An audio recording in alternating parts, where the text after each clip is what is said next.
सगळ्यांना जय शिवराय.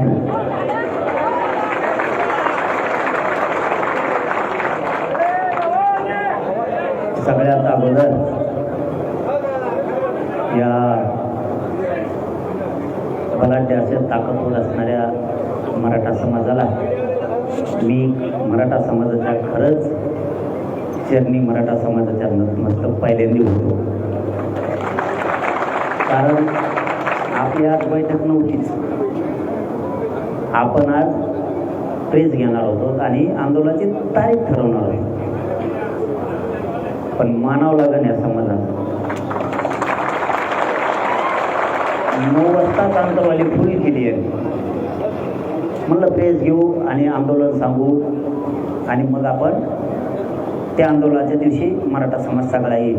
पण आपले पोटे दम खात्यात पुढं ते म्हणले नाही आम्ही येणारच आहेत. म्हणले ऊन आणि फिन काय करत आहे बैठकात जाऊ. झालं बैठकीचं. ही विश्वास तुमचा माझ्यावर, माझा तुमच्यावर येऊन विश्वास आहे. मला खरंच आज प्रामाणिकपणाचं फळ मिळालं. तुम्ही इतक्या ताकदीनं न बोलून तुम्ही जमल्यामुळं आज सार्थक झालं. मामन भरून आलाय आज. खरंच ना, इतकं तुम्ही मला 2.5-3 वर्षात बघितलं मी असा कधी नव्हतो. इतका आनंद झाला मला आज. माझा एवढं छाती भरून आली की मला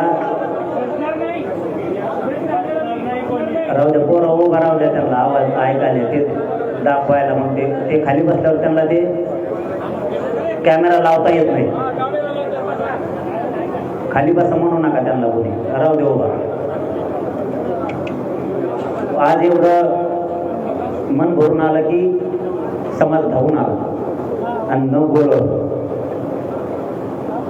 आणि म्हणूनच आपल्याला देते मराठ्यांचा जे दरदरा राज्यावरती ना एवढ्याचमुळे की आपण एक जीवन सगळे ताकदीने एकत्र येतो.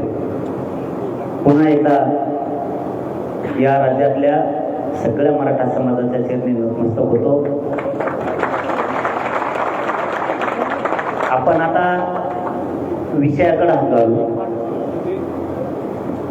आपण मराठा समाज 2.5-3 वर्षापासून लढतो. समाजाच्या पदरात पडलं तर हो पडलं. कधीच 70-75 वर्षात न मिळणार या समाजाला मिळालं. पण राहिलेलं सुद्धा सोडायचं नाही. अजिबात सोडायचं नाही. आता जून महिन्यात ॲडमिशन आहे. जून महिन्यात ॲडमिशन असल्यामुळं आता पोराचे ॲडमिशन होते. हे उत्तम ताणीत येत भले त्या ताणीत येत. 58 लाख नोंदी निघाल्यात. ते प्रमाणपत्र द्यायला टाळायला लागलेत. पूर आपल्या नोकऱ्याला लागलेत. ते टाळायला लागलेत, जळायला लागलेत. समाजाचं यश आणि समाजाचे लेकरं साहेब बनायला लागलेत, अधिकारी बनायला लागलेत, उच्च शिक्षण घ्यायला लागलेत. म्हणून सरकार जळायला लागले. सरकारच, दुसरं कोणी नाही. सरकार जळायला लागले म्हणून त्यांना मराठा समाजाला मोठंच होऊ द्यायचं नाही कसल्याच परिस्थितीत, अशी यांची भूमिका आहे. पण मराठ्यांनी एकदा मैदानात पाय लावला की मराठा हटत नाही. एक मन आहे बघा, सत्य पुढं शानपण चलत नाही. ही एक मन आहे. ती मन या 70 वर्षात 75 वर्षात कुणी मोडली असेल तर ते फक्त मराठ्यांनी. मराठ्यांपुढं शानपण चलत नाही. म्हणून आपण प्रत्येक वेळेस सांगतो आमच्या समाजाची फसवणूक करू नका. पण ते उठलं सुटलं. मला एक गोष्ट नाही कळाली, हो एवढा द्वेष आपल्या समाजाचा यांना हाय करून. मला सांगा, भाजपमधला मराठा कार्यकर्ता असो किंवा पदाधिकारी असो किंवा आमदार मंत्री असो, त्याच्या लेखी बळीला आरक्षण लागणार नाही का? आपला पक्ष सत्तेत आला, काँग्रेस, शिवसेना, राष्ट्रवादी, म्हणून त्यांचे लेकर मोठे होणार आहेत का? पण मराठा समाज इतका हुशार झाला, तिथं एक लय समाजाला मानतो आपण. मराठीने 2 भाग केले. पक्षाच्या ठिकाणी इथं लेकरा बाळाचा आयुष्याचा प्रश्न आहे म्हणते. म्हणून भाजप पासून सगळ्या पक्षातले मराठी, भाजप, शिवसेना, राष्ट्रवादी, काँग्रेस सगळे एक जीवानं या लढ्यात लेकरा बाळाच्या स्वतःच्या बाजूने. तुम्ही पक्षाच्या बाजूने राहता, तुमच्या लेकराचं वाटलं होणार. तुम्ही नेत्याला मान देताल, नेता मोठा होणारे तुमचा नेतृत्व संपला म्हणून समजायचं. तुम्ही पक्ष वाढवता तर जात वाढणार नाही, तुमचं पोरग पोरगी वाढणार नाही. म्हणून आपला मराठा समाज बदलला ना, याच्यात आपल्यात लय मोठा आनंद आहे. मराठा समाज इतका बदलला की मराठा समाज पक्षाला विचारत नाही, त्या दिवशीच काम करतो, करायचं असलं तरी पक्षाचं तेवढे दिवसापूर्वी. दुसऱ्या दिवशी स्वतःच्या समाजाच्या लेकराच्या बाजूने सगळे टाकते नाही. 4-2 मंत्री बोलते ती भाग वेगळा आहे, कारण त्यांना काहीतरी मिळवायचं आहे म्हणून ते बोलते. मी हे का सांगतोय तुम्हाला, आपल्याला समाजाच्या बाजूने हुशार होणं गरजेचं आहे. समाज हे आपल्यासाठी देव असला पाहिजे. मी बघा, तुम्ही उगाच येत नाही, सगळ्याला आवाज येतोय ना, तुम्ही उगाच येत नाही तिकडं. मी तुमचा विश्वास कमी नाही, प्रामाणिक राहू. तुम्ही उगाच नाही येत, कोण कोणासाठी नाही येत भाऊ. इथं आपल्याला एक तर रुपया नाही आपल्याकडे, एकटी पंचायत या पैसे ओले बदगे आपल्याला येत नाही. आपण त्याच्यातून वाट काढून ह्या संकटाला सामोरं जातोय का. आपली पिढी गेली रे, जाऊ द्या, पुढच्या पिढी तरी सुखी समाधानी करू आपण. आणि तेवढा प्रामाणिक इमानदार मी तुमच्याशी वागलो म्हणून अंतराळीत उभा राहायला जागा नाही. मी वारंवार हे विषय का घेतोय, आज बैठक नव्हती म्हणून घेतो, नसतात दरवेळेस इतके लोक येतातच अंतराळीत. पण याच वेळेस का ती बैठकच नव्हती, आपली पत्रकार परिषद होती, तरी जर एवढे बांधव यायला लागले म्हणल्यावर अरे यांच्या चरणी झुकावंच लागणार आहे. आणि हे प्रामाणिकपणाचं मला फळ मिळालंय. माझं फक्त एवढंच म्हणणं मांडायचं तुमच्या पुढं, वारंवार लढावं लागतं हे कुणी विसरू नका. तुम्ही जर शेती घेतली, आपले भाऊ सगळे बाहेर उन्हात तळत येत तरी उभा राहिले, उन्हात रुमाला घेऊन येत डोक्यावर. या वेदनेची मी काळजी घेतो बरं का. तुम्ही उन्हात तळता, तुम्ही पावसात झोडपता, मुंबईत झोडपला पण हटला नाही, त्याला मराठा म्हणते. उलट त्यांच्याच गाड्या घेऊन पळाला तुम्ही. काय मग बेकार पोटे द्याल तुम्ही, काय मुंबईत पळत होते. मला पहिले ते कळलं, ते पोलिसाचं बॅरिकेड त्याला चाका असते म्हणून ते पळत होते. अरे बेजार झाले ना. मुंबईत जिवंत केली तुम्ही, जिवंत विचारानं जिवंत केली. आता मुंबईतले लोक काय म्हणतात माहितीये का, परत येणार आहेत का आपण लोक राय तिकडं, ते म्हणतात एकदा या हो पुन्हा. अरे तू इथे जे आम्हाला इतक्याला म्हणे यावं लागतंय ना. म्हणजे लोकांना लोक कदरत असते तर त्यांना आस लागली, आस. तुम्ही मराठ्यांनी मुंबई जिवंत केली विचारानं पुन्हा. नसता त्यांचं 2-3च कामं होती, ड्युटी आणि घर. झोपलाच लगेच, उठ लागे निघाला ड्युटीला. हे आपण नवीन एक वातावरण तयार केलं, आपण एक नवीन शांततेची दिशा दिली. आता पण शांततेतच होणार आहे, पण आंदोलन भाऊ असं होणार आहे आता, असं करायचं. पुन्हा मात्र फडणवीस साहेबाला आताच बंद कसं काय झाले. फडणवीस साहेब तुम्ही जरी मंत्री असलात तरी मराठ्यांनीच केलेले ते ध्यानात ठेवा. तुम्हाला वाटत तुम्ही हुशार आहेत, पण गोरगरीब शेतकरी मराठा सुद्धा लय हुशार आहे, तुम्ही विसरू नका. तुम्ही आमचे प्रमाणपत्र तुम्ही रोखले, त्याचं कारण सांगतो मी. आज मी तुमच्या पुढे सगळं बोलणार आहे. तुम्हाला ऊन लागतंय, सगळ्या बाजूला उन्हात तळत येत पोरं, याची सुद्धा जाणीव आहे. पण आपण तळल्याशिवाय आपल्या लेकराला सुखाची सावली नाही येणार. आपण झिजू तेव्हा आपली पुढची पिढी मोठी होणार आहे. अधिकाऱ्यांना जर विचारलं ना, कुणबी प्रमाणपत्र हैदराबादच्या गॅझेटेनुसार द्या, ते म्हणते सरकारनं सांगितलंय आम्हाला देऊ नका. मग याला जबाबदार कोण? देवेंद्र फडणवीस साहेब, दुसरा कोणी नाही. त्याचं कारण पण सांगतो लगेच. मी पहिल्यांदा सांगितलं त्यांचा काय मी विरोधक नाही, पण जे सत्य आहे ते मी सांगणारच. त्याचं कारण असं आहे, एक 4-5 महिन्यापूर्वीचं भाषण बघा तुम्ही फडणवीस साहेबांचं. फडणवीस साहेबांनी 4-5 महिन्यापूर्वी अधिवेशनात भाषण केलं. मंत्र्याला किंमत नाही असं ते म्हणले. मुख्यमंत्री सर्वसार्वा. मग आमचे प्रमाणपत्र सुद्धा तुम्हीच रोखले. आता बोध का नव्हते.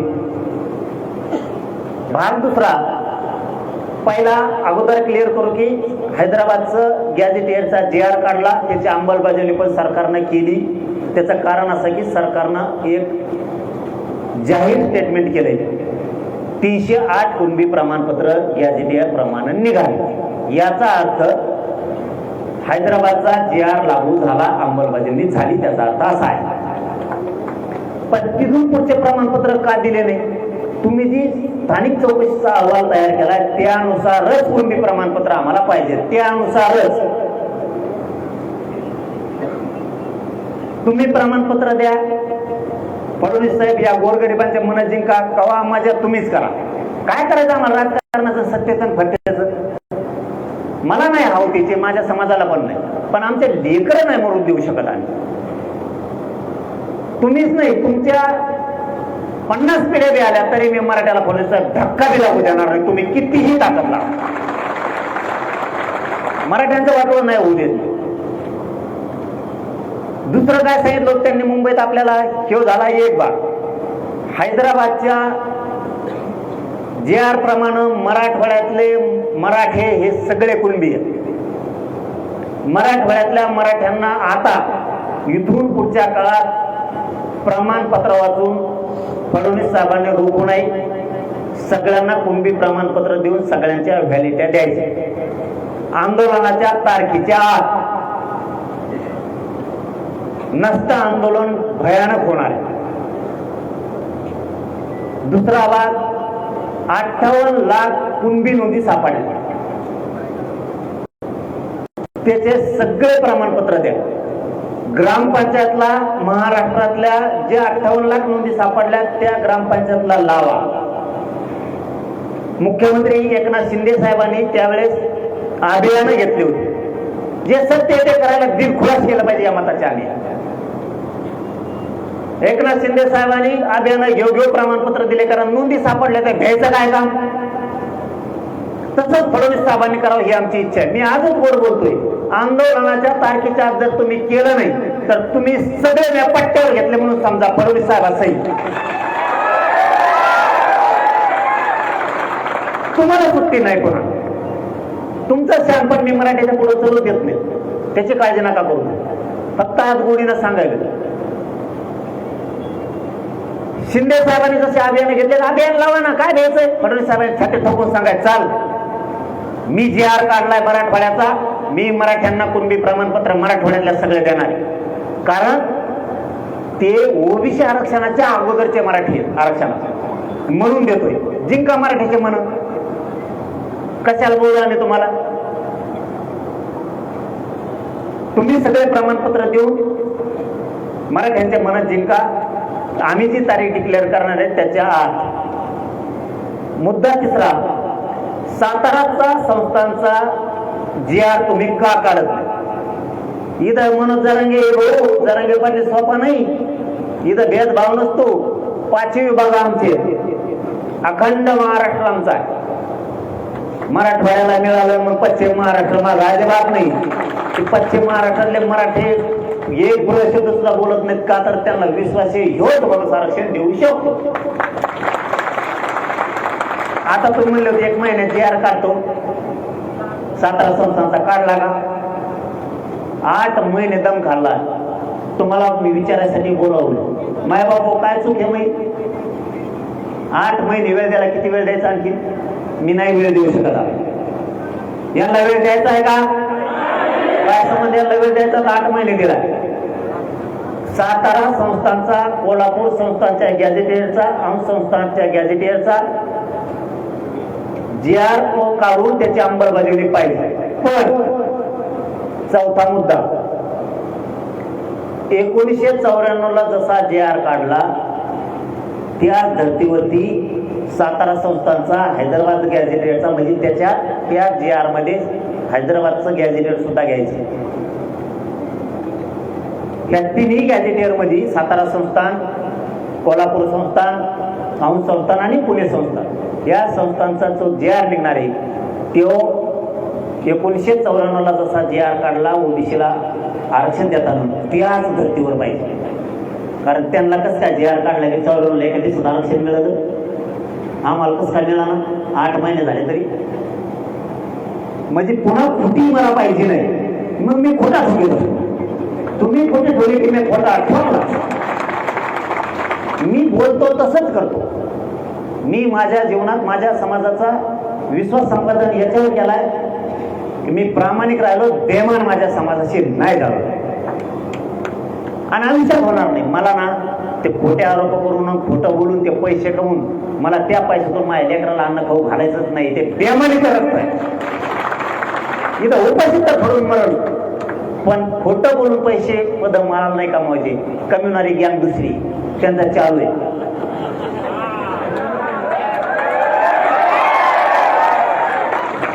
मी शांताराम म्हणतो यांच्यातलं खतखली. मी शांताराम म्हणतो एका दिवसात भोगा करते. एका दिवसात हे मराठीच्या पोरं एवढं बेकार खनखन मायापासून डोकं खराब करून टाकलं यांनी. मग आमका जेव्हा बोलला तमका तेव्हा बोलला, बोलून दे म्हणलं. त्याला नुसतं बोलायचंय. मला समस्या सोडायच्या 6 करोड लोकांची. मला रोज काम आहे. याला नुसतं बोलायचं काम. हे म्हणतात नाही बघतो. म्हणलं नको बघतो, पाय पडतो, गप बस. ही जी आग आहे ना, ही लय मोठा जाळ आहे मराठ्याला खेटल्यावर. हे एका दिवसात मुक्ता करतील.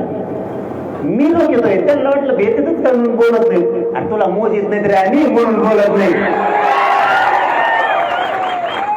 छक्केन पंजेन कसले दिसते वेगळे दिसते. छक्केन पंजेन कसले का दिसते.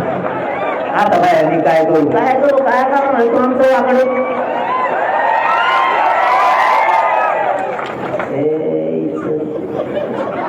नाही तर काय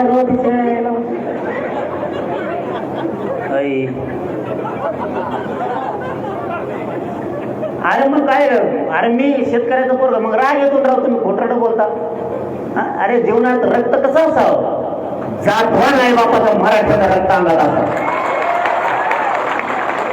तसे नालायक रक्त खोटं बोलून आरोप करायचे आणि पैसे कमवायचे, त्याचा गू खायचा आणि लेकराला खाऊ घालायचा. काय जिंदगीला अर्थ आहे तुमच्या? मरा. त्याच्यापेक्षा मरा. काय जागाच नसतात तुम्हाला टोळतो मी. दादा येतं मी जेव्हा बोलतो तेव्हा बोलतो. अरे तुला पण माहिती मी काय चीज आहे. मी बी लय मोठ्या तालमीतला पठ्ठ्या आहे. हे तुला पण माहिती. फक्त या पठ्ठ्याच्या खांद्यावर मराठ्यांनी माझ्या गरिबांनी जबाबदारी टाकली म्हणून ऐकून घेतली. कारण मी जर एक वाकड पाऊल टाकलं तर माझ्या समाजाच्या लेकरा बाळाचं आयुष्य उद्ध्वस्त होईल. या समाजाला प्रश्न सोडायला, वेदना सोडायला माणूस नाहीये. माझ्या खांद्यावर जबाबदारी टाकली म्हणून मी गप आहे. मला ते लेकरं दिसतात काही करताना की नको तू गप बस. माझ्या मनालाच बोलतो मी. तुपली गप माय घाल गप बस गप बस गप बस गप बस. काय करतो मला तू येड्यावणी करशील तर त्या आईला उगाच हे समाजाच्या लेकराला कल्याण होतंय तुझ्यामुळं. मला रोज काम आहे. इकडे केस झाली, हॅलो केस झाली, मी लगेच म्हणतो हा लगेच थांब ना तुला. ती एकदम खात नाही. मग फोन लावा ना, मग पाठवून. अरे लावून तर सुद्धा दम खात नाही. मी लगेच फोन लावता त्याच्यावर पण खोटी केस केली. त्याचा मार कम फोडीला, त्या पोराला कम नाही घेतलं. आता टंकली खणवल्या ते लगोले खगोले पोटते ते सरकार संघ बैठक लावली. त्यांना ते मृत घोषित केलं. म्हणलं करू नका मृत घोषित. त्यांना सांगितलंय मला रोज काम आहे त्या लेकरा बाळांचं कल्याण करायचं. ईडब्ल्यूचे पोरं मुंबईत बसवले. बावनकुळे साहेबाला सांगून ती बैठक घ्यायला तो मार्गी काढायला लावला प्रश्न. मला वाटतं काढला त्यांनी. तो काम केलं म्हणलं केलंच म्हणलं पाहिजे या मताचे आम्ही. उदय सामंत साहेबांना सांगितलं तुम्ही ती JR काढा. मला बलिदान गेलेलं कुटुंब MIDCत लावायचे. तिकडे एसटीत लावली. ती एसटी गरम डोंगा खाली गरम हवा येते. म्हणजे आमचे लेकरं मेलेत आमच्या समाजासाठी. आणि त्यांचे कुटुंब पडले तर त्याला तिने एसटी गिअर लांबून टाकायला लागतो. इकडून असं ती गिअर सुद्धा हातात येत नाही ते एसटी. आणि त्याला एसटीत टाकले. ती शिकलंय मारण्याचं आणि त्याला एसटीत राहिलं. शिक्षणाप्रमाणे द्या. माझ्या लेकराचं कल्याण हो द्या ना. या भूमिकेत मी म्हणून मी हे नादी लागत नाही. मला रोज काम आहे.